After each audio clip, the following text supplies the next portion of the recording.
मतदारांवर पूर्ण विश्वास असून निश्चितपणे ते विजय करतील असा दावा राष्ट्रवादीचे उमेदवार संजय शिंदे यांनी व्यक्त केला।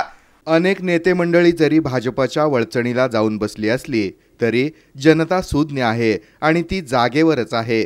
माढा मतदारसंघातील मतदार हे राष्ट्रवादीलाच मतदान करून मला बहुमताने निवडून देतील असा विश्वास राष्ट्रवादीचे उमेदवार संजय शिंदे यांनी व्यक्त केला। राष्ट्रवादीचे उमेदवार संजय शिंदे यांचा माळशिरस तालुक्यामध्ये प्रचार दौरा पार पडला। या दरम्यान माळशिरस येथील कॉर्नर बैठकीमध्ये ते बोलत होते।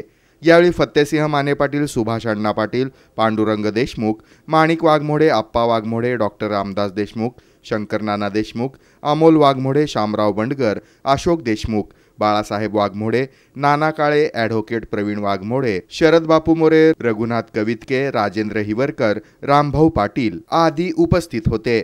यावेळी पुढे बोलताना संजय शिंदे म्हणाले, ही माढ्यातून माझी उमेदवारी म्हणजे मी आजवर केलेल्या कामाची पोचपावती आहे। जिल्ह्याचे नेते म्हणवणाऱ्यांनी अनेकांना त्रास दिला आहे। पवार साहेबांनी त्यांना 25 वर्ष चांगलीच पदं देऊन सांभाळलं होतं असं नाव न घेता मोहिते पाटील यांच्यावर टीका केली। विरोधकांकडे दिशाभूल करण्यासाठी काहीच उरलेलं नाही। संपूर्ण मतदारसंघात मला प्रतिसाद मिळत आहे, त्यामुळे जनता मला बहुमतानं निवडून देईल असा विश्वास त्यांनी यावेळी व्यक्त केला। यावेळी बोलताना सुभाष पाटील म्हणाले की ही लढाई प्रस्थापितांविरुद्ध विस्थापिताची आहे। संजय शिंदेंनी त्यांच्या सर्व संस्था चांगल्या प्रकारे चालवल्या आहेत।